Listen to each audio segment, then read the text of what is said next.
ప్రతి వృక్షము కూడా ఒక వృక్ష దేవత.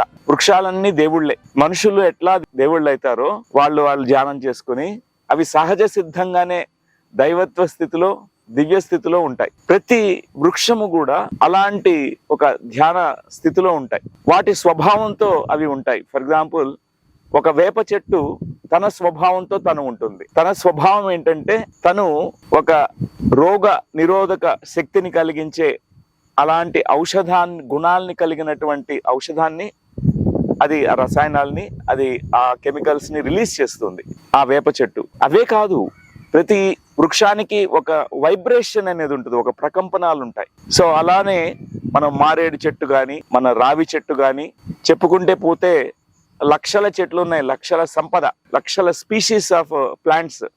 ప్రతి ప్లాంట్కి ఒక ఔషధ గుణము, ఒక స్పిరిచువల్ ఆధ్యాత్మిక గుణాలు కూడా ఉంటాయి.